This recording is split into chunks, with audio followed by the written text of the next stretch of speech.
Morning in Hyrule begins long before the sun fully rises, for the land itself seems to breathe awake as the first hints of golden light spill across the distant mountains and drift gently into the quiet villages scattered across the kingdom.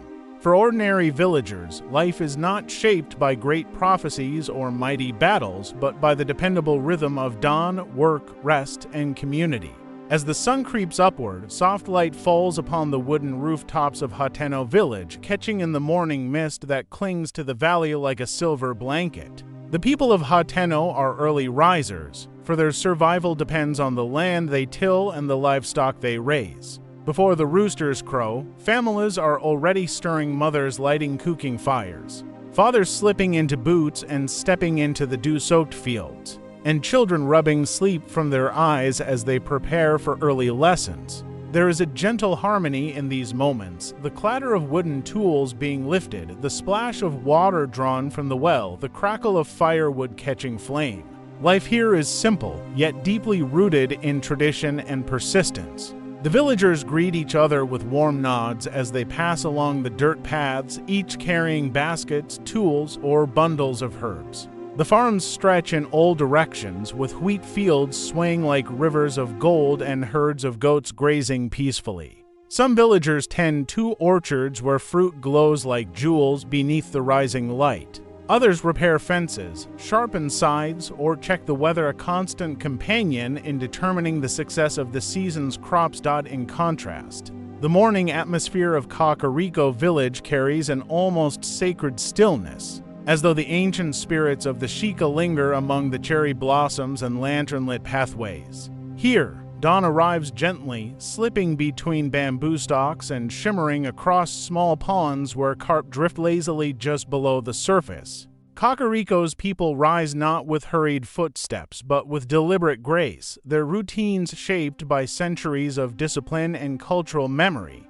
Elderly Sheikah sweep the stone steps with quiet devotion, while younger villagers carry out rituals handed down through generations, lighting incense, greeting the morning with bows toward the mountains, and whispering prayers of protection for their families. Children gather around elders to learn stories of heroes, legends of the goddess, and lessons on how to live with honor. Merchants open their stalls with care, arranging herbs, dyes, and fabrics with precision. Even the wind seems to move respectfully here, rustling the towering trees with soft whispers instead of forceful gusts. And yet, beneath this serenity lies a strong undercurrent of vigilance. The Sheikah, ever watchful, never fully relaxes. Their eyes drift toward the forest and the distant hills, quietly ensuring that no danger slips into their peaceful haven, far to the northwest. Rito village awakens in a completely different world, the world of the sky. Perched atop spiraling stone structures and wind-carved cliffs, this village hums with the sound of rushing currents. The sun here rises with brilliant intensity, casting dramatic shadows through the peaks and swirling updrafts. Rito villagers stretch their wings the way others stretch their arms, testing feathers, adjusting wind-resistant clothing, and preparing for their morning flights. Young fledglings hop from platform to platform, practicing glides under the watchful eyes of elders. Hunters gather near the village edge, discussing wind direction and cloud patterns, for the sky is their hunting ground, their field, their livelihood. Some Rito soar into the open blue as soon as daylight strengthens, letting the wind carry them effortlessly across ravines and forests. Their voices echo through the air-sharp calls of communication that bounce between the cliffs. For the Rito, morning is a reminder of freedom. The world below is simply landscape beneath their wings. Meanwhile, the Zora people live within a kingdom shaped entirely by water, and their mornings are unlike any other. In Zora's domain, dawn does not announce itself with sunlight first, but with the shimmering reflection of that light bouncing through the cascading waterfalls and crystalline pools carved into the stone palace. Water drips rhythmically from the high arches, creating a musical soundscape that blends with the soft movements of Zora swimming gracefully through the deep blue corridors. Their scales glisten with iridescent light as they greet one another, stretching fins and adjusting armor that is specifically crafted to minimize resistance underwater. Fishermen begin their dives into the rivers, disappearing beneath the surface with barely a ripple. Healers tend to aquatic plants used for medicine, while artisans carve flowing sculptures from coral-like material. Everything here moves with a fluid elegance, as though time itself dances with the currents. Beyond these well-known villages lie countless small settlements. Lurelin Village with its salty ocean breeze, tiny forest cabins deep in Faron woods, secluded mountain huts clinging to the icy slopes near Hebra. Each has its own unique rhythm, its own flavor of life. Yet all are connected by a shared thread: ordinary villagers living ordinary days in a world shaped by extraordinary forces. In Lurelin, morning smells of sea spray and smoked fish. Fishermen repair nets and push boats into the rolling waves, while children chase crabs along the beach. In the forests of Faron, villagers tend to fruit trees and gather medicinal herbs, while monkeys chatter overhead and giant fireflies drift lazily through rays of sunlight. In the far northern mountains, a handful of hardy villagers begin their day by chopping firewood and tending to stubborn goats that huddle against the freezing wind. Yet no matter where they live, all ordinary people in Hyrule begin their day with a subtle awareness, almost a quiet acceptance that danger is always somewhere nearby. It may not appear every morning or even every week, but it always exists. Everyone has heard stories of bokoblins raiding farms at night, lizalfos lurking near rivers, and moblins wandering close to forest paths. Even in peaceful times, villagers learn to respect the balance of nature and threat. Children are taught which routes to avoid, how to spot monster tracks, and what signs indicate that a guardian or a dangerous beast may have passed nearby. For most villagers, however, fear does not rule their day. Preparation does. Life continues with hope, resilience, and community strength. For this is the heart of Hyrule, not the castles, not the legendary battles, but the villages where ordinary people wake each morning ready to work, love, celebrate, struggle, and live. And so, as the sun finally breaks fully over the horizon, illuminating every hill, river, and home across the kingdom, ordinary villagers step into another day, a day that might be quiet and gentle, or challenging and unpredictable, or perhaps touched by the passing shadow or blessing of a hero. But whatever comes, they continue forward.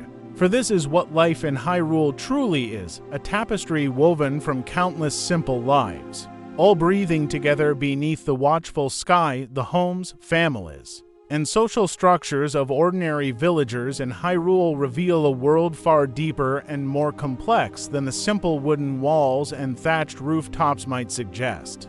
Though the kingdom is filled with ancient ruins, forgotten temples, and legendary artifacts, the true foundation of Hyrule's civilization rests quietly within its villages, where generations live, love, work, and raise children under the comforting belief that despite whatever dangers lurk beyond the horizon, their community will endure. In most villages, the architecture reflects both necessity and tradition. In Hateno, homes are built from sturdy timber and whitewashed stone with curved red roofs that stand out against the lush green fields. Every house is designed to survive storms rolling down from the mountains, with thick shutters to block heavy winds and chimneys built deep to keep the cold away during winter. Inside, families gather around compact wooden tables decorated with hand-woven cloths dyed in soft blues and greens. Kitchens are small but always warm, filled with the scent of fresh bread, simmering soup, and herbs hung from ceiling beams. Bedrooms are simple, with straw mattresses layered with quilts passed down from mothers and grandmothers. Most Hateno families live in groups of 3 to 5 people: parents, children, and occasionally grandparents who watch over little ones while the adults work. Kakariko Village, however, carries an entirely different atmosphere, shaped by the ancient wisdom and discipline of the Sheikah. Homes here are built in harmony with the environment, using bamboo, stone, and durable wood carved with traditional symbols meant to ward off evil. Red paper lanterns hang from porches, glowing softly even in the morning light. Large sliding doors open into serene living spaces arranged around tatami-style mats where families sit, eat, and pray together. A Sheikah home is not a place of clutter, It is a place of balance, designed according to principles of order, humility, and reverence for ancestors. Scrolls containing family histories are stored with care, and every household maintains a small altar dedicated to past generations. Grandparents often serve as spiritual guides, teaching children discipline, meditation, and the value of silence. The structure of Sheikah families reflects their values. Elders are respected above all, and decisions are often made in collective agreement during evening discussions where stories and traditions flow like water. Though they live quietly, the Sheikah take tremendous pride in their lineage, and it is common for young villagers to train in ancient arts, archery, stealth, memory skills, and herbal medicine. The world of the Rito brings yet another transformation to what home means in Hyrule. Built high upon spiraling cliffs, their dwellings resemble enormous nests blended into the mountainside. Platforms made of intertwined wood and reinforced with wind-resistant cloth create living spaces that feel open and airy, designed to allow easy flight in and out. Instead of windows, many homes have wide arches that let in mountain winds, offering breathtaking views of the valleys below. Inside, rooms are structured circularly, mirroring the natural swirl of their nesting architecture. Rito homes do not have beds as Hylians know them. Instead, they use soft piles of feathers layered for comfort. Families live socially in interwoven groups, with siblings and cousins often sharing responsibilities for raising younger fledglings. The social hierarchy is based not on wealth, but on skill. Hunters, navigators, and musicians hold high respect, and storytelling sessions around communal fires are the heart of their cultural identity. Music is essential to Rito life, and many families pass down handcrafted instruments, spanpipes, stringed harps, and wind chimes that sing softly whenever the air currents shift. Zora family life, shaped by an entirely aquatic culture, presents another extraordinary perspective. Their homes, carved into limestone or constructed from shimmering coral-like material, are designed to allow effortless movement through water. Rooms flow into one another without doors, illuminated by glowing stones embedded into the walls that create a luminous underwater effect. A Zora family often consists of several generations living together, as their long lifespans allow grandparents and even great-grandparents to remain active in family routines for centuries. Meals are communal and often taken in wide public halls where fish, river plants, and delicately prepared aquatic herbs are shared freely among neighbors. Social unity is at the center of Zora life. Disputes are rare, and harmony is encouraged through cultural expectation rather than strict rule. Parents teach children swimming techniques, survival instinct, and an intuitive understanding of water currents. Zora children grow not only into warriors or artisans, but also healers, musicians, and caretakers of the rivers that sustain all life downstream. Their family structure reflects the flowing nature of water, gentle, adaptive, and deeply interconnected. In more rustic corners of Hyrule, such as Lurelin Village, family life revolves around fishing traditions and ocean wisdom. Homes here are built from light, salt-resistant wood, decorated with seashells and netting. Porches look directly over the waves, and the sound of the ocean becomes a constant background melody to daily life. Families teach children to sail almost as soon as they can walk, and meals are often cooked outdoors over fire pits.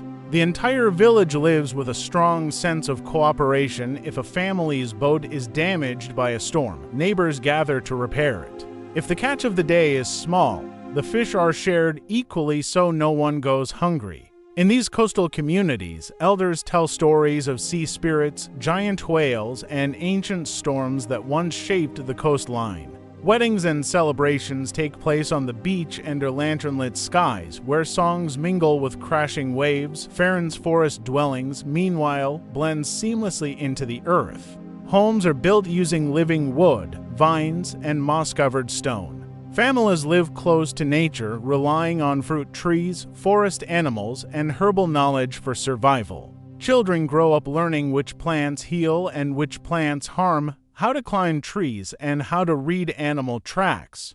Family bonds are tight in these isolated areas where survival requires cooperation and trust. Evenings are spent around communal fires where hunters, gatherers, and elders share stories of forest spirits and hidden shrines. The people here believe the woods themselves listen, guide, and sometimes even protect them across all these diverse cultures. A shared social thread binds Hyrulean villagers together, the notion that community is essential. Villagers rely on one another not only for physical survival but for emotional well-being. Neighbors share tools, meals, news, and comfort during difficult times. Children are watched over by entire neighborhoods, creating a sense of belonging that extends beyond bloodline.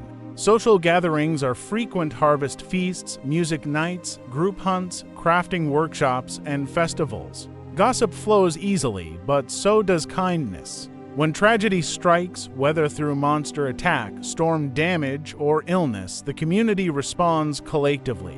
Homes are rebuilt by dozens of hands, meals delivered to grieving families, and children cared for by neighbors while adults recover. Marriage customs vary from region to region. In Hateno, ceremonies take place under the open sky with wreaths of flowers and celebrations lasting well into the night. In Kakariko, weddings are deeply spiritual, involving ancestral blessings, symbolic fabrics, and vows spoken beneath sacred lanterns. Rito marriages often include a synchronized flight dance symbolizing trust and harmony. Zora weddings are elegant affairs held near waterfalls where the couple exchange stones that represent unity and fluidity. In every village, marriage is celebrated as a union not only of two individuals but of two families. Discipline within families is gentle but firm. Children learn the value of hard work early, collecting eggs, fetching water, tending gardens, helping elders. Respect for ancestors, for the land, and for the goddess is embedded in their daily routines. Elders hold a revered place in society. They serve as storytellers, advisors, and carriers of old traditions. Villagers often gather around elders during the evenings to hear tales of ancient heroes, calamities, and miracles. These stories shape the moral compass of the younger generation, grounding them in cultural identity. The life may seem peaceful. Every family carries quiet resilience born from living in a world where danger exists beyond the borders of their village. Parents teach children how to recognize monster tracks, how to hide during emergencies, and which paths to avoid. Homes are built with defensive measures, strong doors, hidden escape routes, and sharpened tools kept close at hand. Yet despite ever-present threats, villagers choose hope over fear. Families plant seeds, build futures, and dream of generations to come. Thus, the homes and families of Hyrule form the heart of a kingdom that survives not because of its heroes, but because of its ordinary people, those who love, nurture, rebuild, and carry the culture forward day after day, generation after generation. Their quiet lives create the very foundation upon which legends are born. Work, labor, and the everyday struggle to survive form the backbone of life for ordinary villagers in Hyrule. And understanding their daily efforts reveals a kingdom that thrives not because of magical artifacts or royal decrees, but because of the hands, sweat, and perseverance of those whose names will never appear in legends. At dawn, long before the world's heroes take their first steps, villagers are already shaping the land and carving out their livelihoods. In the rolling fields of Hateno, the soft earth darkens beneath the touch of farmers who spend every morning inspecting their crops and livestock. These farmers know the soil intimately, its moods, its secrets, and its warnings. They can predict a dry season by the texture of the dirt, sense approaching storms by how the animals behave, and determine the health of wheat by the sound it makes when brushed by the wind. Farming in Hyrule is not merely a profession. It is a delicate partnership with nature, forged through generations of experience. Villagers plow fields using sturdy wooden carts or simple tilling tools, sow seeds by hand, and pray to the goddess for a stable season. In spring, the fields are bright with young sprouts. In summer, villagers rise early to avoid the scorching sun, harvesting vegetables and stacking hay before midday. Autumn brings the largest workload: grain threshing, fruit gathering, and preparation for winter storage. Winter, while quieter, is a test of resilience. Food must last, animals must be sheltered, and every household prepares for unpredictable weather. Beyond farming, craftsmanship plays a crucial role in village life. Carpenters, blacksmiths, potters, and weavers form the backbone of rural economics, crafting tools, weapons, furniture, clothing, and household objects essential for survival. In Hateno, woodworkers begin their day by selecting suitable timber from storage sheds, cutting and shaping pieces for building repairs, constructing new furniture, or carving intricate charms believed to bring good fortune. Blacksmiths work near forges that glow bright even before sunrise, hammering steel that will become plow blades, horseshoes, kitchen knives, or occasionally simple weapons for defense. Each strike of the hammer is a reminder that every item in Hyrule, no matter how small, requires human effort and skill. Potters sit before wheels, sculpting bowls, jars, and water pots from clay gathered near riverbanks, then bake them in earth kilns that fill the village with a faint, warm scent. Weavers, often working in groups, spin wool and cotton into cloth. Dye fibers using natural pigments and sew garments tailored for seasonal needs, heavy coats for winter, breathable tunics for summer, durable outfits for travel. These crafts are passed down through generations, becoming a living heritage. A single handmade bowl may hold the history of a family. A stitched pattern may represent a great-grandmother's technique preserved across decades. Fishermen in coastal and lakeside settlements live by the rhythm of water. In Lurelin Village, before sunlight touches the waves, fishermen push their boats into the sea, their paddles slicing through the quiet dawn. They mend nets with rapid precision, watching for schools of fish that shimmer beneath the surface. The work is dangerous. Storms appear without warning, and giant aquatic beasts sometimes lurk deep in regions the villagers fear to approach. Yet the fishing community remains undeterred because without their work, the entire village would starve.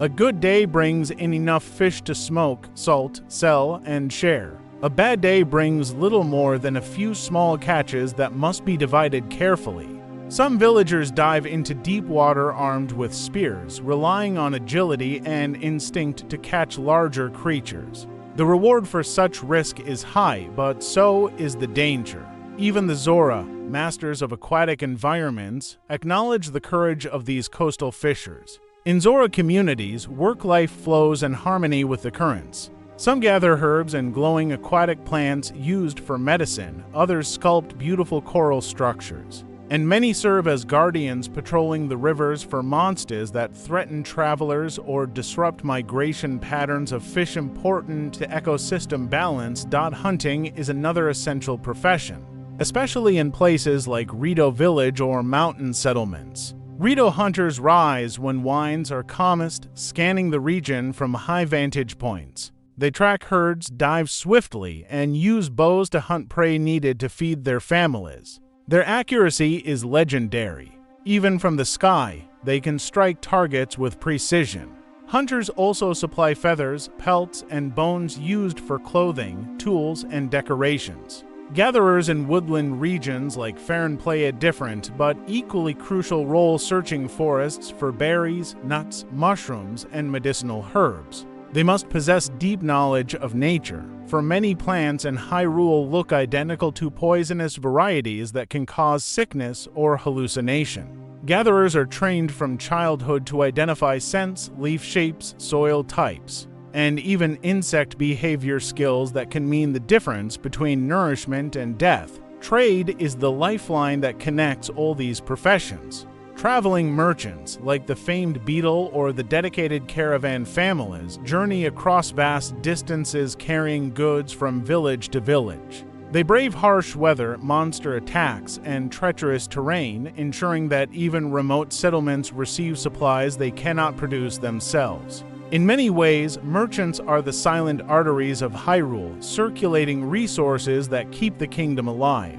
The economy thrives not through currency alone, but through trust.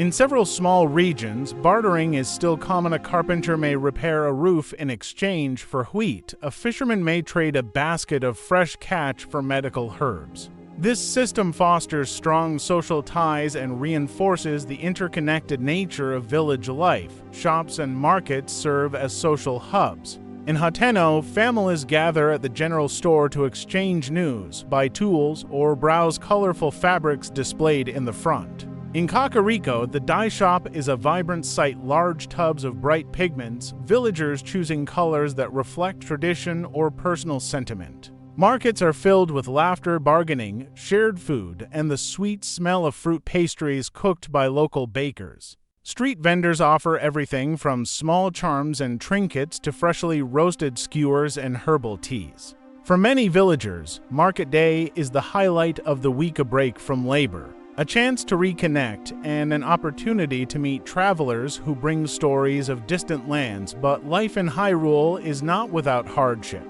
Work is demanding, often dangerous, and frequently interrupted by the looming presence of monsters. Farmers face the constant risk of bokoblins raiding fields at night. Merchants dread crossing regions known for moblin ambushes. Fishermen sometimes lose boats to see serpents or storms. Hunters occasionally face creatures far stronger than expected, Lynels, Hinnocks, or mysterious beings lurking in ancient ruins. Villagers prepare for these dangers with a mixture of courage and caution. Many homes keep emergency tools, sharp axes, wooden spears, old shields passed down from ancestors who once fought in greater battles. Alarm bells hang from tall posts in several villages. When danger approaches, the bell rings loudly, signaling everyone to retreat indoors or gather for defense. Despite these hardships, villagers take pride in their work. Every loaf of bread, every crafted pot, every harvested crop, and every repaired roof embodies the resilience that defines Hyrule.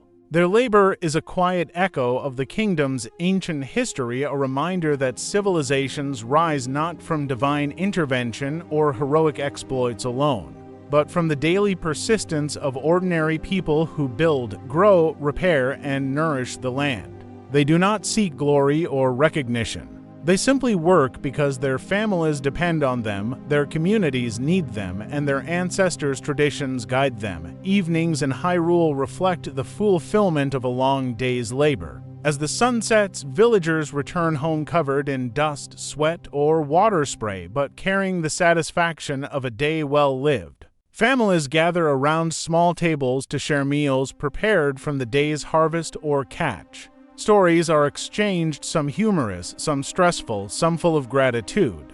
Children listen eagerly, learning how to grow into their roles in the village. After dinner, craftspeople continue personal projects by firelight, fishermen mend remaining nets, and farmers check livestock one last time before nightfall. When darkness finally blankets the land, villagers rest with the knowledge that tomorrow will bring another day of work, another opportunity to contribute to the quiet strength that holds Hyrule together. Their labor may not be legendary, but it is the foundation upon which legends stand. Festivals, traditions, and ancient rituals shape the emotional and spiritual heartbeat of ordinary villagers in Hyrule, weaving together a vibrant culture built not only on survival but on joy, memory, and shared identity.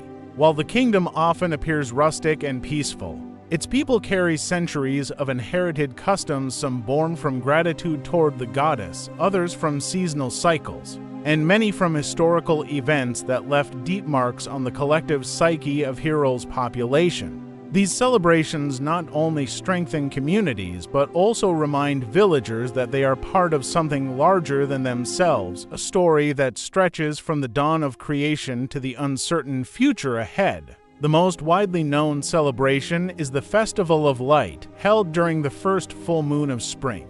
As the long winter finally loosens its grip on the land, villagers gather in central squares to light lanterns symbolizing the return of warmth and hope. Children craft small paper lamps painted with symbols of the Triforce, the Goddess Hylia, and natural motifs like birds, rivers, or cherry blossoms. When night falls, the village elders tell stories of how the golden goddesses shaped the world, how or breathed life into all creatures, and how Hylia protected early humans from the forces of darkness. Families release their lanterns into the sky or float them down rivers. Watching in silence as the tiny lights drift toward the horizon, each one a prayer for prosperity, health, and peace. Another cherished tradition is the harvest blessing, celebrated in autumn when the fields offer their final abundance before winter's chill. In farming regions like Hateno, villagers decorate their homes with bundles of wheat, strings of dried fruit, and wreaths woven from leaves turned gold and red. The entire community joins in a grand feast, preparing dishes from seasonal produce, stewed mushrooms, roasted root vegetables, berry pies, and loaves of bread baked with herbs grown all summer. Before the feast begins, the village leader or eldest farmer offers a heartfelt prayer of thanks to the goddess, acknowledging the delicate balance between human labor and divine blessing that makes survival possible. Music fills the air as families dance beneath strings of lanterns hanging between wooden beams. Couples hold hands, children race around open fields, and elders sit together watching the next generation celebrate the same traditions they themselves carried forward decades earlier. The festival lasts well into the night, and the sense of unity it inspires carries villagers through the darker months ahead. In Kakariko Village, the Sheikah hold deeply symbolic ceremonies rooted in ancient spirituality. Their lantern vigil, held once a year, honors ancestors and the guardians who protected Hyrule long before modern memory. Families gather outside their homes at dusk, each carrying a paper lantern glowing with soft, warm light. Slowly, they walk through the village in a silent procession, guided by elders who chant melodic prayers in the old Sheikah tongue. The procession ends at a sacred pond surrounded by stone carvings and ancient seals. There, villagers place their lanterns upon the water, watching them float gently across the surface. The ritual is believed to help ancestors find peace and continue watching over their families. Children are taught that the flickering lights represent the eternal connection between the living and the dead. After the ceremony, families return home with renewed purpose, believing their ancestors walk beside them for the coming year. Rito traditions revolve around the sky, wind, and freedom. One of their most striking celebrations is the Wind Flight Festival, held in midsummer when air currents are strongest. The festival begins at sunrise, with Rito of all ages taking to the sky in synchronized flight patterns that resemble swirling ribbons or spiraling flocks. These visual displays are breathtaking, hundreds of wings beating in harmony, gliding gracefully against the blue canvas above. The younger Rito practice flight dances, flapping rhythmically to mimic the patterns of legendary birds believed to have blessed their ancestors. Meanwhile, expert flyers compete in friendly aerial contests, performing daring dives, rapid ascents, and intricate maneuvers that draw cheers from the crowd below. Musicians play wind instruments, harps, panpipes, and flutes, creating melodies that blend seamlessly with the sound of rushing air. At sunset, the entire village gathers to share roasted fish, spiced grain dishes, and cool mountain fruits, celebrating the freedom and strength that the skies grant their people. For the Zora, life is defined by water, and their rituals reflect its graceful, flowing essence. The Tide Watch ceremony, held during the highest tide of summer, is one of their oldest traditions. Zora families gather along the cascading edges of their domain, where waterfalls shimmer like sheets of crystal. Elders step into the water first, offering pearls, shells, or glowing stones to the river as tokens of respect for the currents that sustain them. Younger Zora join in, linking hands and dancing in a circle as the water rises gradually around their ankles. Their fluid movements resemble underwater currents swirling together in perfect rhythm. The ceremony symbolizes how every Zora is part of one great flow, individual but united, like streams merging into rivers. Songs echo through the domain, hauntingly beautiful melodies that ripple through the water and resonate against the limestone walls. The Gerudo maintain equally rich cultural traditions, shaped by the desert's fierce climate and the tribe's deep-rooted matriarchal values. Their Summer Solstice Festival is a grand event marking the longest day of the year. Women adorn themselves with ornate jewelry crafted from gold and vibrant gemstones that reflect the scorching sunlight. At midday, warriors perform a ritual dance that symbolizes strength, unity, and their commitment to protecting their people. During this time, elders tell stories about great Gerudo leaders of the past, those who guided their people through droughts, wars, and political turmoil. The festival continues into the night with feasts of grilled meats, spiced flatbreads, exotic fruits, and refreshing drinks infused with dessert herbs. Music and energetic dance fill the air, with drums echoing across the dunes like the heartbeat of the desert itself, even smaller. Lesser-known communities have traditions that enrich the diverse cultural tapestry of Hyrule. Mountain villages celebrate the Snowmelt Festival each year, marking the end of harsh winters and the return of navigable trails. Forest settlements host the Blooming Feast, a celebration of the first appearance of giant forest flowers that signal the start of spring. Children decorate their hair with petals, while elders share tales of forest spirits who guided early settlers to fresh water and fertile soil. Some traditions arise from necessity rather than celebration. For instance, in regions where monsters frequently attack, villagers perform protection rituals, placing symbolic runes around fields, painting ancient symbols on doors, or burning aromatic herbs said to repel evil. While these rituals are part superstition and part cultural memory, they provide a sense of security, reminding villagers that even in dangerous times, they are not helpless. Coming-of-age ceremonies also hold great significance across Hyrule. In many villages, children mark their transition into adulthood with small trials, learning survival skills, crafting tools, or performing tasks that demonstrate responsibility. In Rito communities, young fledglings earn their first feathered cloak after completing a successful solo flight.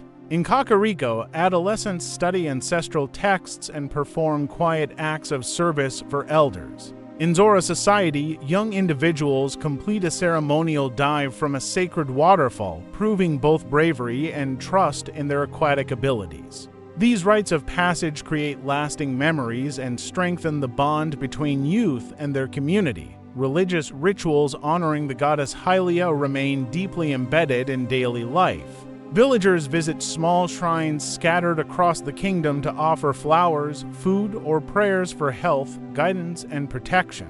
During times of hardship, drought, sickness, monster attacks, entire communities gather at these shrines, carrying candles and chanting in unison. These ceremonies become powerful expressions of collective resilience, uniting villagers in moments of fear or uncertainty. Seasonal festivals illuminate the rhythm of the year. The Rainfall Blessing, held at the start of the wet season, celebrates the life-giving rains that nourish crops and forests. The Winter Hearth Festival marks the beginning of the cold months, with families gathering indoors to share stories and food while the wind howls outside. These simple rituals provide comfort, reinforcing the idea that no matter how harsh the world becomes, they face it together, ultimately. Festivals and traditions in Hyrule serve a far greater purpose than celebration alone. They preserve cultural identity, reinforce community bonds, heal emotional wounds, and ensure that ancient memories survive even when times change. Through each lantern lit, each song sung, each ritual performed, villagers honor not only their ancestors but the enduring spirit of Hyrule itself. Fear in Hyrule is not a loud or dramatic thing for ordinary villagers. It is quiet, constant, and woven into the fabric of daily life like a shadow that stretches behind every sunrise and fades only briefly before returning again at dusk. Monsters are not myths to them, they are an ever-present reality, and the knowledge that danger may strike at any moment shapes how villagers think, work, raise children, and build their homes. In most regions, the day begins with relative peace, but as the sun sets and the sky darkens, an unspoken tension falls over the land. Doors are bolted, lanterns are hung outside homes as both light and symbolic protection, and villagers know better than to wander beyond the safety of the central paths. Even the bravest among them understand that Hyrule transforms at night. The peaceful fields, gentle forests, and quiet roads they walk during the day become haunted spaces after sunset. The most common threat faced by villagers are bokoblins, rowdy, aggressive creatures that lurk near forests, cliffs, or abandoned ruins. These monsters roam in packs, banging their crude weapons, laughing in unsettling tones, and searching for easy prey. Farmers dread the sight of them because bokoblins frequently raid crops, steal livestock, or burn down storage sheds. A single attack can ruin months of work, and villagers must either defend their land with makeshift weapons or flee indoors while the monsters pillage freely. When bokoblin horns echo across the fields at night, villagers feel a chill that goes far deeper than the evening air. Children are taught from a young age to recognize the sound of a bokoblin horn and seek shelter immediately. Stall children, the skeletal forms of fallen warriors, are another terror of the night. They rise from shallow graves when darkness takes over, animated by cursed magic that ordinary villagers cannot comprehend. Unlike bokoblins, stall children do not steal or destroy, they simply attack anything they see, driven by an ancient, mindless hunger for conflict. Their rattling bones and hollow moans pierce the quiet of the night, and villagers pray their homes remain unnoticed. In forest regions like Farron or near the outskirts of Kakariko, villagers sometimes hang protective charms carved with ancient symbols meant to repel and aid spirits. Whether these charms truly work or simply bring psychological comfort is unclear, but villagers believe deeply in their power. Lizalfos, cunning and agile, present a different kind of threat. These reptilian creatures lurk near rivers, marshes, and wetlands, making travel hazardous for merchants and gatherers. They're stealthy and patient, able to remain perfectly still for long periods before launching an attack. Many villagers recall stories of loved ones caught by surprise while filling water jugs or scouting for herbs. Lizalfos are also notorious for ambushing travelers from trees or rocky ledges. Their intelligence makes them particularly feared. Villagers know that unlike bokoblins, Lizalfos will study a place before striking, learning routines and exploiting weaknesses. Moblins, enormous and brutish, pose yet another danger. Their massive strength allows them to tear down fences, uproot trees, and toss boulders with ease. When a moblin is spotted near a village, bells ring in warning, and everyone retreats indoors. Only trained knights or exceptionally brave villagers dare face them. Moblins often wander from deeper, darker regions, and their unpredictable nature makes them terrifying. They may ignore a village one night and attack it the next for no clear reason. Guardians, though rare and ancient, represent the single greatest fear in some regions, particularly after the Great Calamity left many corrupted machines roaming the land. Even decades later, the legends of those horrors persist. Farmers tell their children stories of how a single guardian, once activated, could devastate an entire settlement in minutes with its deadly laser beams. Many villagers avoid old ruins, believing the machines may still awaken. Even though today only a few remain active, the psychological scar left by their wrath has changed how villagers view ancient technology. Some consider it cursed, others view it with reverence and caution. Regardless, no one approaches a dormant guardian without trembling. The threat of monsters also shapes architecture and community planning. In almost every village, homes are arranged in tight clusters rather than scattered across fields. This makes nighttime defense easier and creates a sense of psychological safety. Some villages erect wooden watchtowers with torches that burn throughout the night, allowing guards to monitor surrounding areas for movement. Wooden barricades or stone walls, though not always effective against stronger monsters, offer a layer of protection. Many families keep simple weapons within arm's reach: old spears, wooden shields, hunting bows, sharpened axes. Most villagers are not trained fighters, but they still understand that courage is necessary for survival. Parents teach children basic defensive skills, not to make them warriors, but to improve their chances if ever caught alone. Stories of survival become a kind of folk wisdom passed through generations. Never walk alone at dusk, avoid forests on stormy nights if you see glowing eyes. Hide, not fight. Traveling between villages is one of the most dangerous tasks an ordinary person can undertake. While merchants accept the risk as part of their livelihood, ordinary villagers rarely leave the safety of their hometown unless absolutely necessary. Roads may appear safe during the day, but danger lurks at the edges. Wolves, octoroks, chuchas, and bandits often roam near travel routes. Merchants often travel in caravans, believing that numbers increase their chance of survival.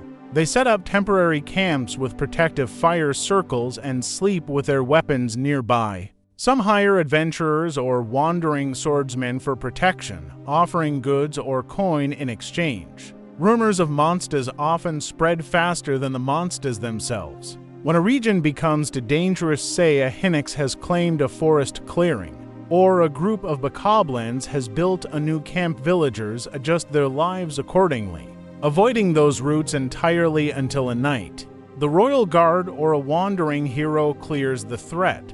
Sometimes, however, help never comes and villagers simply adapt.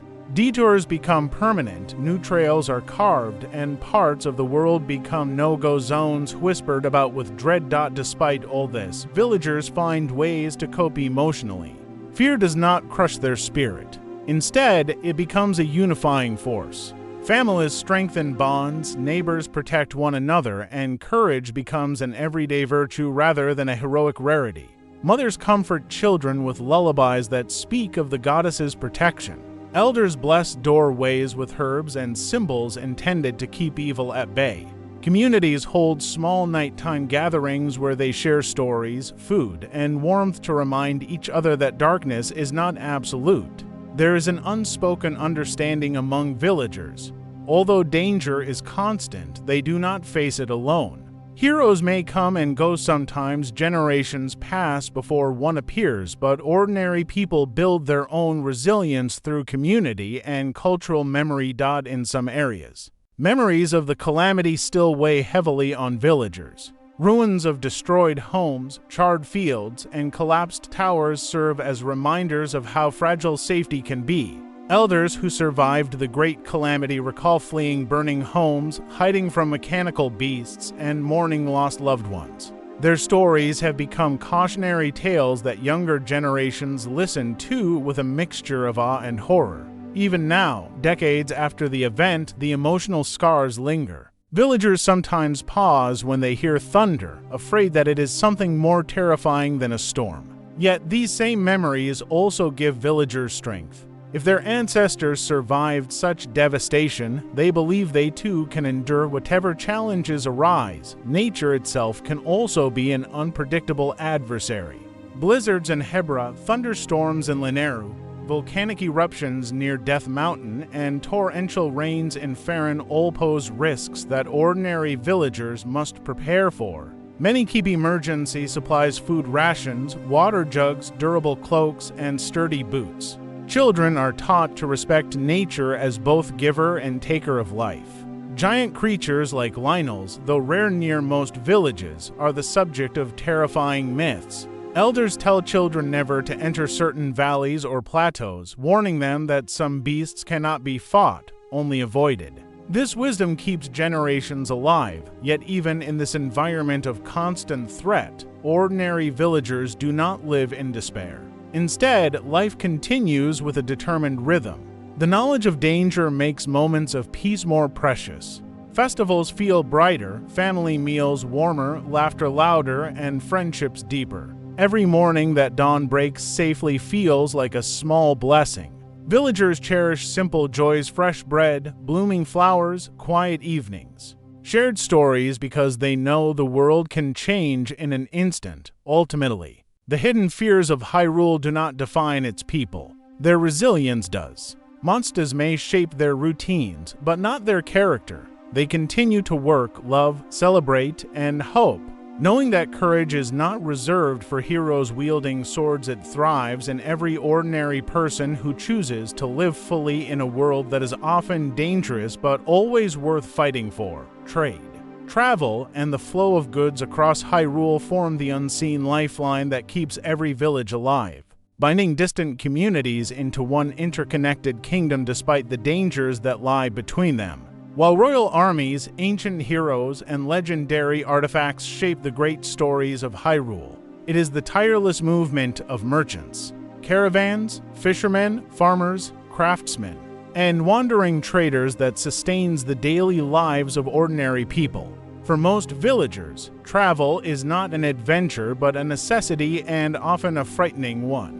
Roads in Hyrule stretch through forests thick with shadows, cliffs guarded by unpredictable winds, open plains prowled by monsters, and wetlands where unseen threats lurk below the surface. Yet despite these dangers, villagers must move to sell harvests, collect supplies, visit relatives, attend festivals, seek medicine, or simply survive hard seasons. And so, trade becomes not only an economic act, but an act of courage, trust, and community cooperation. At the center of trade are the merchants, men and women who understand every road, every shortcut, every monstrous territory, and every change in weather better than anyone else. In Hateno village, merchants begin their day before sunrise, loading carts with produce such as pumpkins, carrots, milk, and wool. Their wooden carts creak under overflowing baskets, tied down tightly with ropes to withstand bumpy terrain. Some merchants travel alone, but most prefer forming small caravans for safety. Together, they journey along winding dirt paths, passing through wooded trails where the sun flickers through tall trees, casting shifting shadows on their route. They talk quietly as they travel, exchanging news from previous trips, rumors of monsters, changes in the weather, or sightings of strange ruins uncovered by time. These conversations act as a living map, updated constantly by the experiences of those brave enough to travel often. Caravans always prepare defensive tools, wooden shields, worn spears, and sometimes even homemade bombs crafted by skilled Sheikah travelers. When they reach crossroads, stable strongholds of rest and refuge scattered across Hyrule, they refill supplies, rest horses, and gather information from other travelers. Stables serve as the heartbeat of rural trade, offering shelter, food, news, and a place for merchants to exchange goods. Travelers from all walks of life gather there. Farmers delivering crops, Rito couriers carrying messages, Zora traders exchanging rare aquatic herbs, Gerudo merchants importing exotic spices and jewelry, and wandering bards spreading stories and songs. These stables are also places where villagers find companionship, laughter, and the rare sense of safety on a dangerous journey. Certain regions specialize in goods that can only be found there, making trade essential. Rito village exports fine feathers, wind instruments, and high-quality bows crafted from wood that grows exclusively near their mountain home. Their couriers travel swiftly through the air, carrying messages, letters, or small valuable packages that must reach distant villages quickly. Zora traders gather river fish, healing plants, glowing stones, and waterproof fabrics, transporting them in special water-filled containers that maintain freshness. Their goods are highly valued in drier regions, especially by Gerudo merchants who trade desert spices. Metal ornaments, gemstones, silk, and rare monster parts collected from creatures that roam Gerudo dunes and cliffs.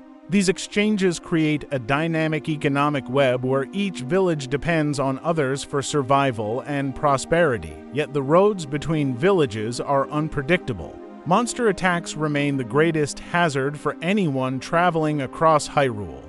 Bokoblins often build camps near key trade routes, using lookout towers to spot caravans from afar. When they attack, chaos unfolds quickly, screams, clashing wood and metal, startled horses, and precious goods spilling onto the ground. Merchants who survive such ambushes often recount the terror for years, their voices trembling as they describe how they ran into the woods or hid beneath overturned carts until the monsters left. Other dangers include Lynels, whose territories form invisible barriers that travelers avoid at all costs. Even a single sighting of a Lynel is enough to close a road for months, forcing merchants to find long, treacherous alternative routes. Despite these obstacles, villagers continue to travel because trade ensures that no community lives in isolation.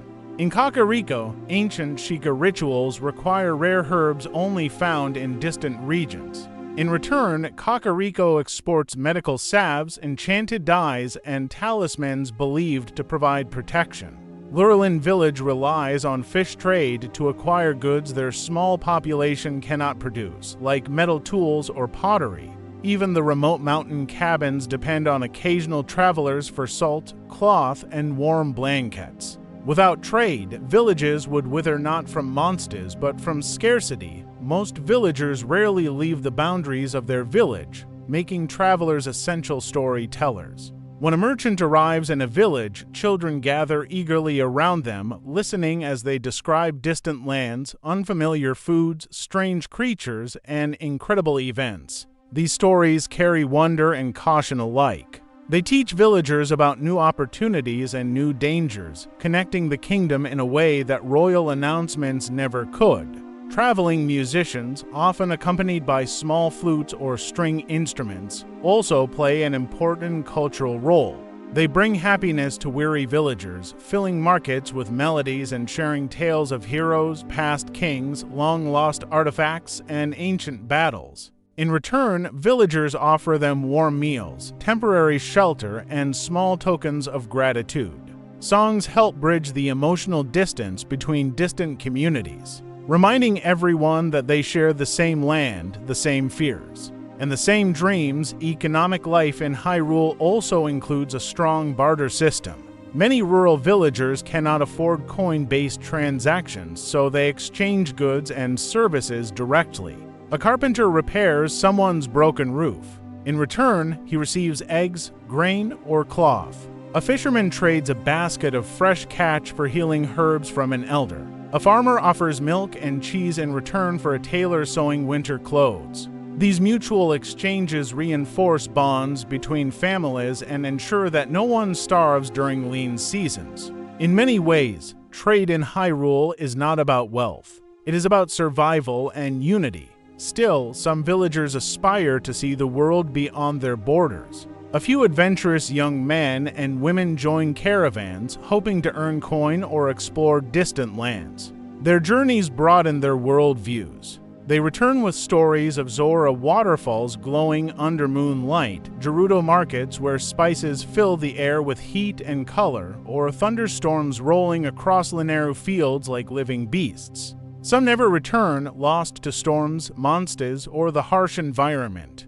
Their families mourn but take comfort in knowing their loved ones died following their dreams, a rare honor in a world where most people live and die within a few miles of their birthplace. Travel between villages shapes relationships, too. Marriages occasionally form between people from distant regions, creating cultural blending. A Hateno farmer might fall in love with a Rito courier, or a Zora healer may meet a Sheikah scholar during a pilgrimage. These unions enrich communities, introducing new traditions, foods, languages, and stories. Children raised in such families carry dual identities, bridging cultural gaps effortlessly and offering hope that Hyrule's unity is not just geographic but emotional. The geography of Hyrule influences travel profoundly. Plains offer open but monster-ridden paths. Forests provide cover but hide ambushes. Mountains demand physical endurance. The desert presents deadly heat, sandstorms, and rare oases that determine survival. Rivers connect some communities but isolate others. Each journey requires planning, knowing when to rest, when to push forward, when to hide, and which direction monsters tend to roam. Even the weather significantly impacts travel. Sudden storms can flood roads, tornado-like winds near Rito Village can lift travelers off their feet, and volcanic ash from Death Mountain can choke pathways without warning. Despite these fears, the people of Hyrule persevere because their survival depends on it. Travel is the thread that binds the villages together. Trade is the nourishment that keeps each region alive.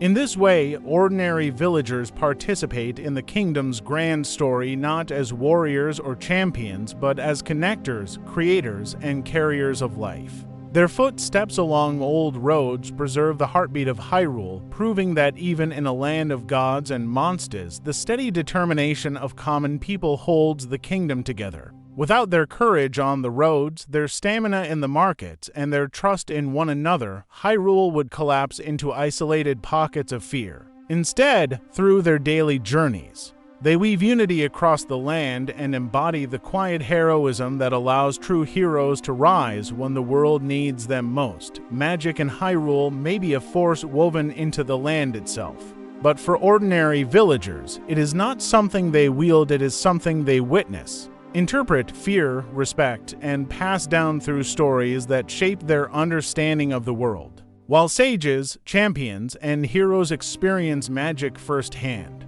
villagers engage with it from a distance, forming their own beliefs about the goddess, ancient legends, shrines, monsters, and the cycles of destiny that constantly reshape their lives. To them, magic is both inspiring and terrifying. It is the invisible thread connecting the gods to the land, the past to the present, and the mundane to the extraordinary.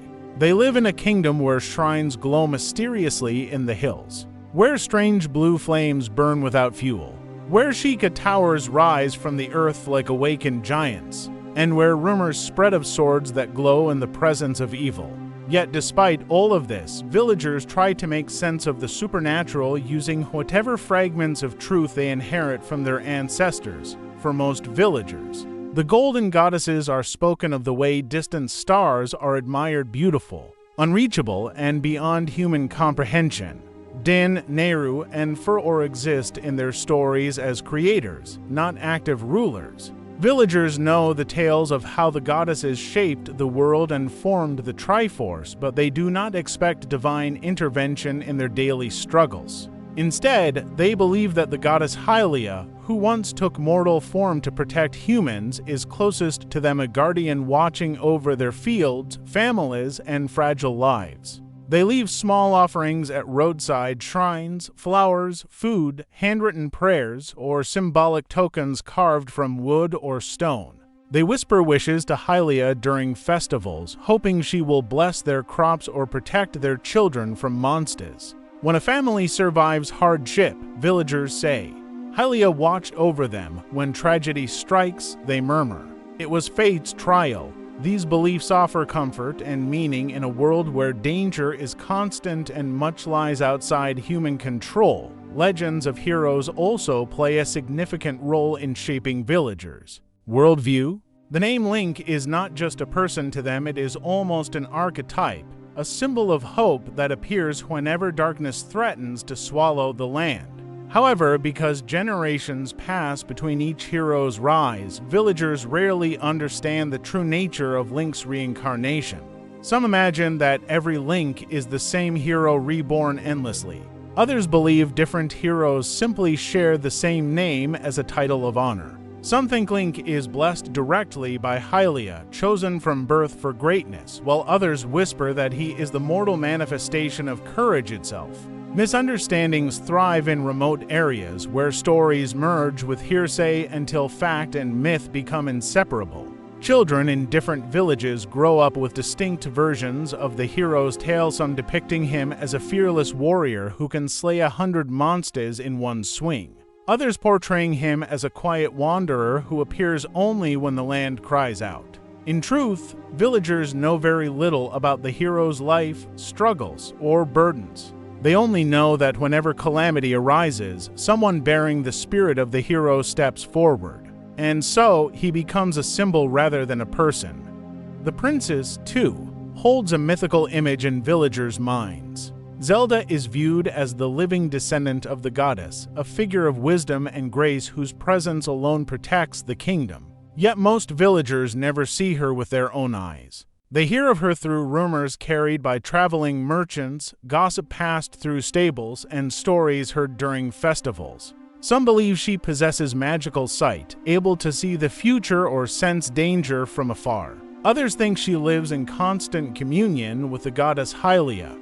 Many villagers view Zelda as the only person capable of keeping dark forces in check, which places an enormous symbolic weight on her existence. During times of peace, people speak her name with warm respect. During times of crisis, they whisper it with desperate hope. Few understand that Zelda, like Link, is more human than legend, carrying burdens that ordinary villagers cannot fathom. Shrines and Sheikah technology confuse villagers even more.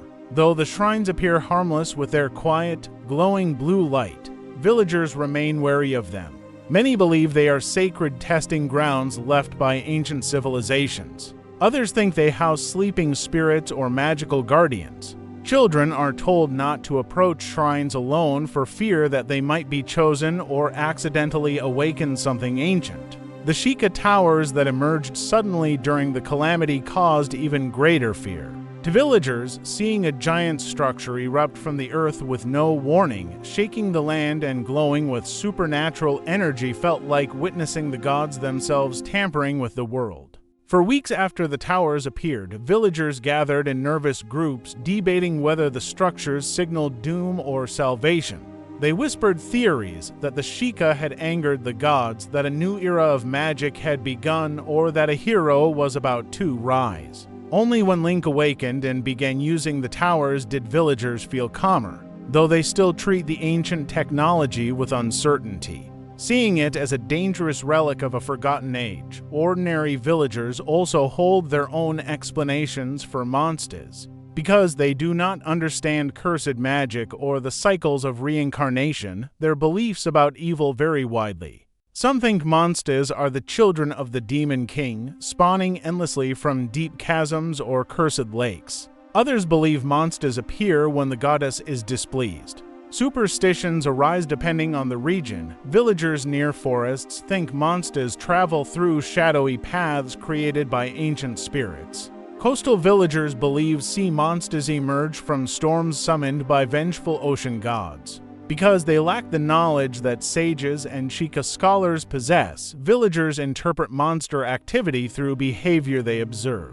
If monsters attack more frequently during certain moon phases, they assume the full moon awakens evil. If ruins become hotspots for monster gatherings, villagers say the land remembers ancient battles and calls the creatures back. These interpretations may not be accurate, but they help ordinary people make sense of a chaotic world. Magic in nature also influences villagers' beliefs. Silent princess flowers, which glow faintly at dawn, are seen as sacred symbols of hope. Villagers believe that if one grows near their home, blessings will follow. Great fairy fountains, though rarely seen by ordinary people, generate countless stories. Those who claim to have glimpsed one often become local celebrities, repeating their story nightly at markets or taverns. Most villagers think the great fairies protect forests, rivers, and mountains, punishing those who harm the land. Strange weather patterns such as sudden lightning storms around Death Mountain or glowing mist in the Lost Woods are attributed to spirits, curses, or magical guardians. Even simple fireflies are thought to carry spiritual messages in some villages. Especially when their lights gather in unusual formations, villagers' understanding of magic is deeply shaped by stories told over generations. Elders play a key role as keepers of myth, passing down oral traditions during festivals or quiet evenings by the fire. These stories blur the line between history and folklore, yet they provide emotional truth even when factual accuracy is questionable. A story about a shrine choosing a hero might be symbolic, but villagers believe it because it reinforces their faith in destiny. Stories about forest spirits protecting children who get lost help comfort parents. Tales about cursed artifacts remind villagers to respect the unknown. Through storytelling, magic becomes part of everyday life, not something distant, but something woven into their worldview. Villagers also interpret natural phenomena as signs from the goddess or warnings from ancient spirits. A sudden earthquake may be seen as a signal of unrest beneath the land. Strange lights flashing across the sky may be interpreted as omens of a coming calamity. When a hero appears, villagers often recall old prophecies and try to fit present events into ancient predictions, whether or not the connection is real. These interpretations provide meaning in uncertain times, helping people feel that the world, despite its dangers, follows some sort of pattern. At the same time, villagers hold a quiet fear of magic. Anything they cannot explain becomes a source of caution. Children are warned not to touch strange glowing stones, not to wander near ruins alone, and not to pick certain flowers believed to contain ancient magic. Villagers avoid areas rumored to be haunted or cursed, such as abandoned battlefields, ancient shrines, or old Sheikah laboratories. Even beneficial magic, like healing springs, is treated with reverence. Ordinary people may use these springs in desperation, but they never forget that such places belong to forces beyond human control. Finally, ordinary villagers view magic as something fundamentally separate from their lives, something that affects the world around them but never directly flows through them. They see themselves as spectators in a universe shaped by divine beings and ancient cycles. And yet, their beliefs, though simple, imperfect, and sometimes superstitious, form the cultural foundation of Hyrule. Through their stories, customs, and interpretations, villagers preserve the emotional truth of a land where magic is real. Destiny is cyclical, and every hill, river, forest, and ruin carries the whispers of forgotten ages. Their understanding of magic may not be accurate, but it is deeply human, and it sustains them in a world where the extraordinary is never far from the ordinary. Love, marriage, friendship, and the emotional life of ordinary villagers in Hyrule form the quiet heartbeat that sustains the kingdom long after heroes leave the battlefield and legends fade into memory. While the world around them is shaped by magic, monsters, and ancient destinies, it is the intimate bonds between families, partners, and friends that give meaning to their everyday existence. Villagers in Hyrule do not measure life by grand victories or mystical revelations. They measure it by the warmth of shared meals, the steady rhythm of companionship, the laughter of children playing in the fields, and the deep comfort of knowing someone will stand by their side through hardship. These emotional connections offer the stability that allows ordinary people to endure danger, loss, and uncertainty with resilience that rivals even the greatest heroes. Romance in Hyrule is often simple, gentle, and rooted in daily life rather than dramatic declarations. Young villagers typically meet at festivals, markets, community gatherings, or during shared work harvesting crops, gathering herbs, repairing fences, or assisting elders. Love begins quietly. Exchanged glances, shy smiles, or offerings of small gifts like hand-woven ribbons, blue nightshade flowers, or carved wooden charms. Courtship varies between regions. In Hateno, couples walk along wheat fields at sunset, talking softly about dreams and family hopes. In Kakariko, love carries a spiritual elegance. Couples share tea under cherry blossom trees or help one another with ritual tasks that honor ancestors. In Rito Village, romance takes on a playful and daring tone, with young Rito showing affection by offering feathers, teaching flight maneuvers, or soaring together on warm updrafts. Meanwhile, among the Zora, courtship can last decades due to their long lifespans. They choose partners thoughtfully, often selecting mates based on deep emotional compatibility rather than fleeting attraction. Marriage ceremonies reflect each culture's values.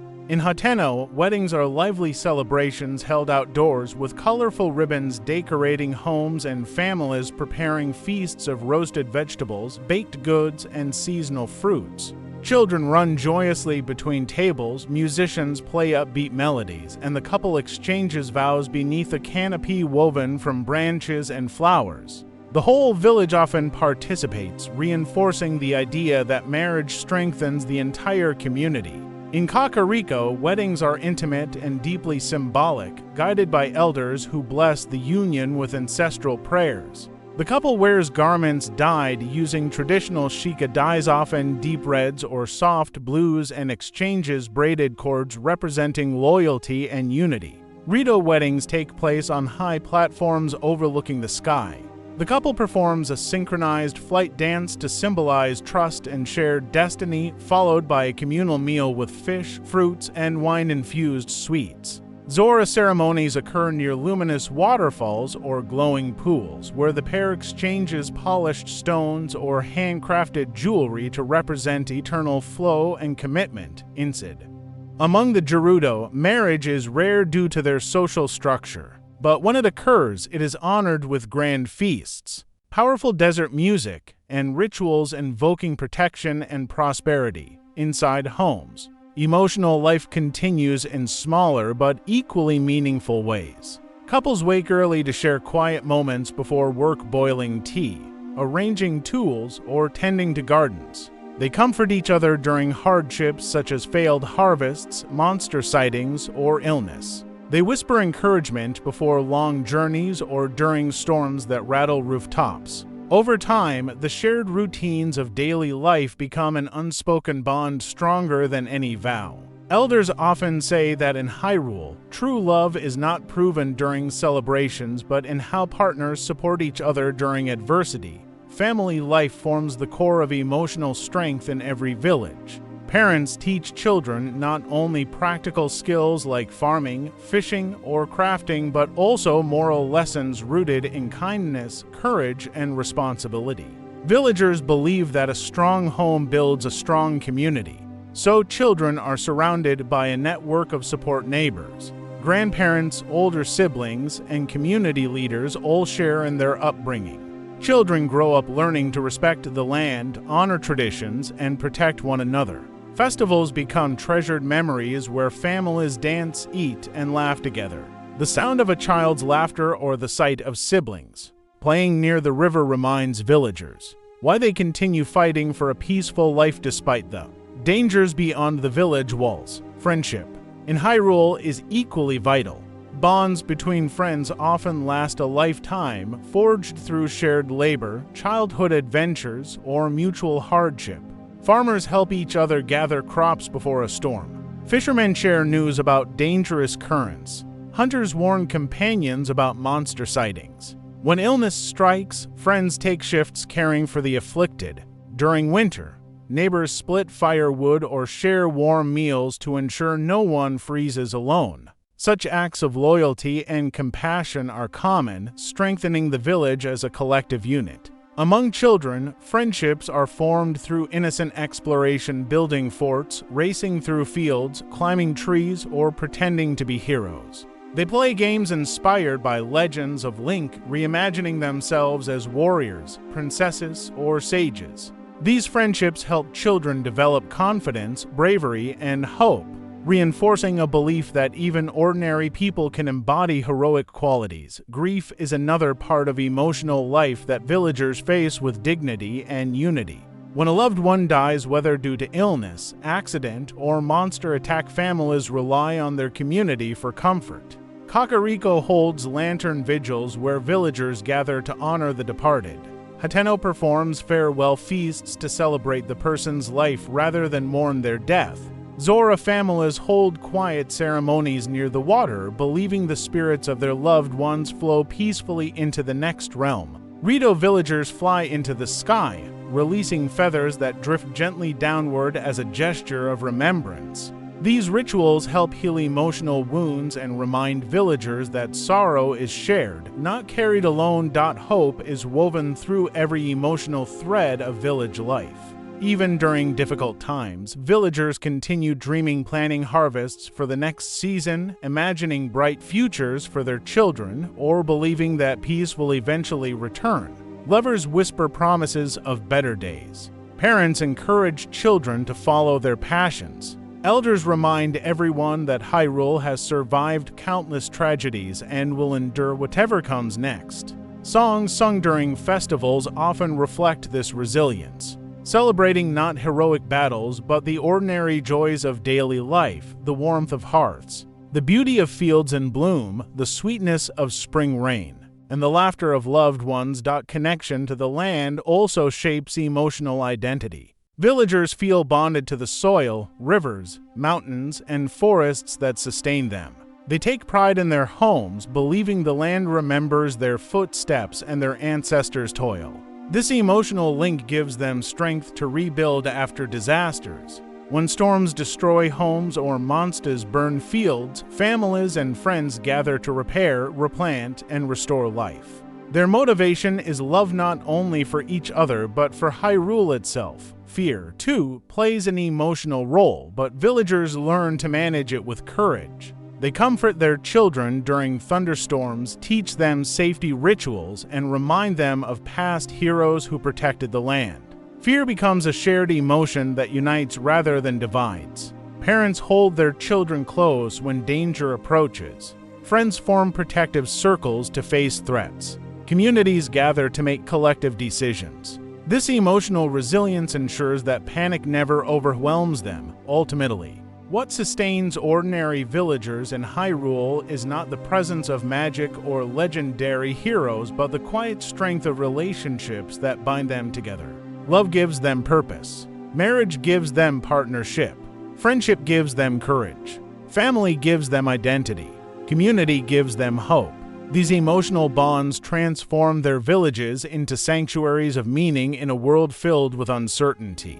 Even if monsters roam the night or calamities shake the land, villagers continue living with faith in one another. Their stories may not be chronicled in ancient scrolls or sung by traveling bards, but they form the soul of Hyrule, proof that even the most ordinary lives, guided by love and connection, hold extraordinary power. Faith, worship, superstition, and the spiritual life of ordinary villagers in Hyrule reveal a quiet, profound truth, even in a kingdom shaped by legendary heroes, divine relics, ancient technology, and monstrous threats. The deepest source of strength for its people is their enduring belief in forces greater than themselves. Villagers draw comfort, hope, guidance, and meaning from spiritual traditions that have evolved over centuries, traditions shaped by myth, ritual, fear, gratitude, and the shared desire to understand their place in the vast, mysterious world around them.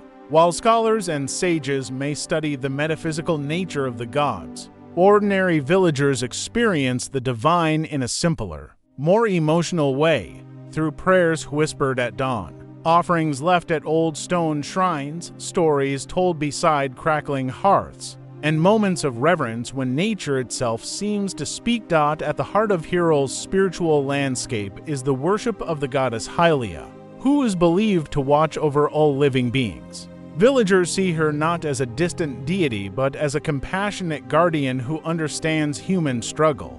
Her shrines, scattered across hills, forests, and farmlands, are visited daily by travelers and locals alike.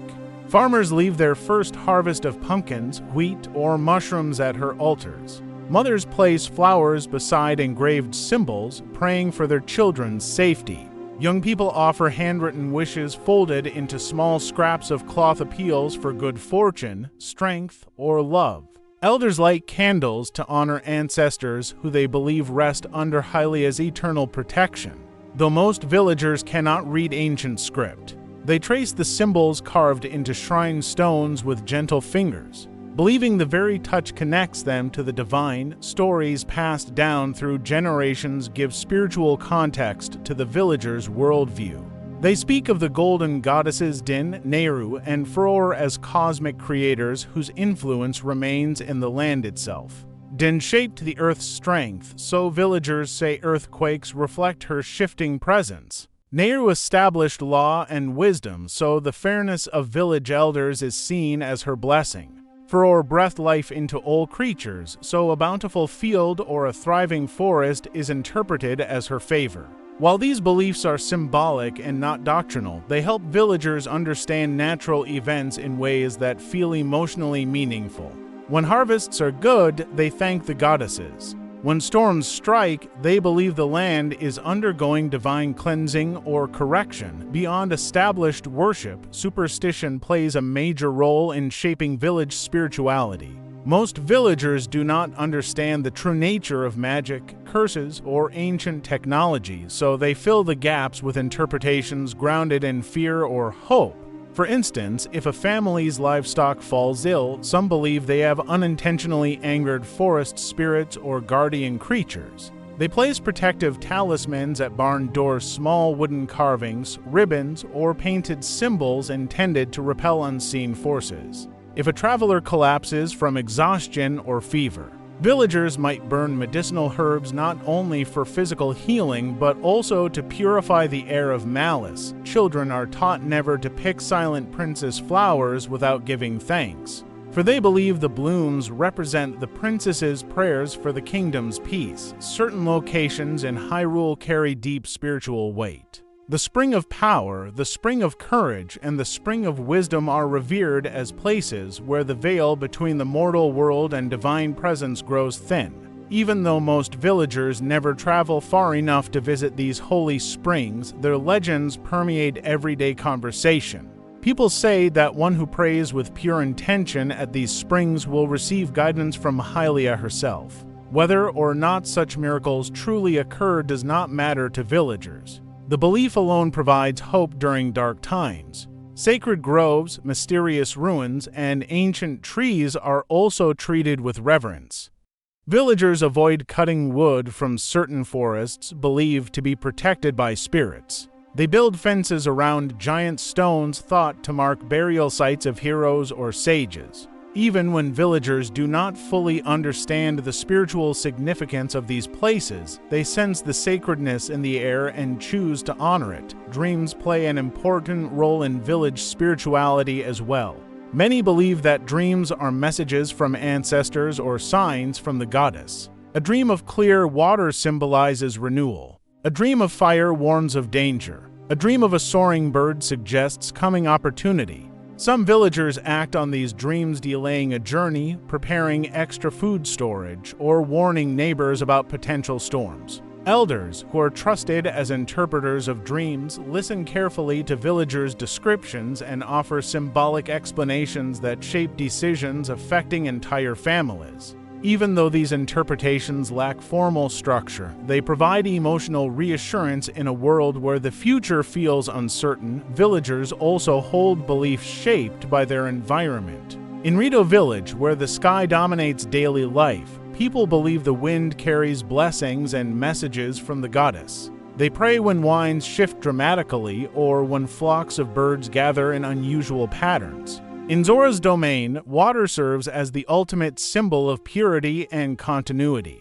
Zora believed the river remembers all things and that ancestor spirits flow through its currents. In Gerudo Town, the desert itself is considered a sacred force, harsh but wise, responsible for teaching resilience. Gerudo rituals often involve invoking the desert's strength, courage, and clarity, treating sandstorms, mirages, and shifting dunes as spiritual lessons. In Kakariko Village, Sheikah traditions heavily influence spiritual practice. Villagers honor ancestors through lantern rituals, meditation, and chants in the old tongue. Their spirituality blends reverence for Hylia with a deep respect for those who came before, a belief that the past speaks to the present. Festivals serve as spiritual anchors in village life. The Festival of Light celebrates renewal and gratitude. The Harvest Blessing honors the land's generosity, and the Lantern Vigil remembers ancestors. During these events, villagers feel a powerful sense of unity as they chant prayers, sing ancient songs, tell myths, and share meals prepared from seasonal offerings. These communal acts create emotional healing, turning spiritual belief into lived experience. Despite their faith, villagers are not free from doubt. When calamities strike, failed crops, monster raids, sickness, or natural disasters, many wrestle with questions of divine purpose. Why would the goddess allow suffering? Why do evil forces rise again and again? Elders answer with stories that life is a cycle of trials, that courage must be renewed, that hope is a gift meant to be shared. These answers may not provide certainty, but they offer comfort, allowing villagers to endure hardship without losing trust in the divine order. Superstitions about monsters also shape everyday behavior. Some villagers believe that leaving food at the edge of a forest prevents bokoblins from attacking. Others draw chalk circles around beds to ward off stall children. Some place horse hair or feathers near doors to invite good luck or repel harmful spirits. These practices blend psychology and tradition, giving villagers a sense of control over dangers they cannot otherwise fight. Even rational villagers sometimes follow these customs just in case, recognizing that fear, hope, and faith are often intertwined. sacred objects carry powerful symbolic meaning. A simple pendant carved with the Triforce may be worn for protection. A piece of ancient Sheikah glass found in ruins might be kept as a good luck charm. Parents give children small talismans before long journeys, believing the objects carry spiritual strength. Though these items lack magical power, they hold emotional weight. To villagers, faith is as much about ritual as it is about belief. In the end, spirituality gives ordinary villagers a framework through which to understand destiny. They believe heroes rise not by chance but by divine intention. They believe the land itself responds to moral balance. They believe kindness strengthens communities and hatred weakens them. And even though few villagers witness miracles firsthand, they believe in them wholeheartedly because belief gives meaning to a world filled with beauty and danger. Ultimately, faith in Hylia and the spiritual traditions of Hyrule do not merely guide villagers, they sustain them. Through worship, superstition, ritual, and story, they find courage to face each day. They plant seeds with hope. They nurture families with devotion. They celebrate life with gratitude, and they endure hardship with dignity, trusting that they are part of a larger destiny. Their spirituality may not possess the grandeur of ancient magic or the power of legendary artifacts, but it forms the emotional foundation of Hyrule, a quiet resilience that holds the kingdom together when all else fails. The future of ordinary villagers in Hyrule, what they hope for, what they fear, and how they imagine the world might change, holds a quiet but powerful significance, because it is these simple dreams and anxieties that ultimately sustain the kingdom through every age of light and shadow. While heroes shape history in sudden bursts of courage and destiny, villagers shape the future through daily persistence, planting seeds whose harvest they may never see, raising children who might one day rebuild a broken kingdom, and holding on to hope even when darkness seems inevitable. Their vision of the future is not carved into prophecy or guided by ancient magic. Instead, it grows from the soil of their lived experiences, some soaked in sorrow, others glowing with joy. Understanding what villagers hope for reveals the heartbeat of Hyrule itself. For many villagers, the most cherished hope is simply peace, an era where children can wander fields without fear, where merchants can travel roads without looking over their shoulders, where nights are filled with quiet crickets instead of monster roars. They dream of a kingdom where the threat of calamity no longer hangs like a hidden storm. Even though they have lived through countless cycles of darkness and restoration, they cannot help but yearn for a time when Hyrule stabilizes for good.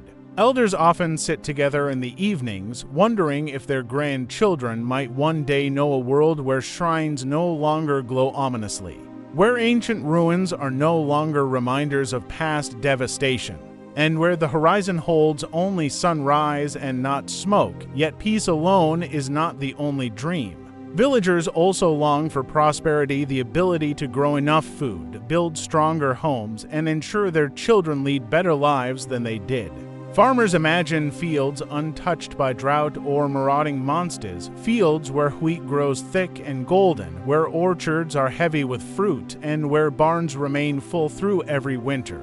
Craftsmen hope for thriving markets filled with eager customers, allowing them to pass down their skills without fear of poverty.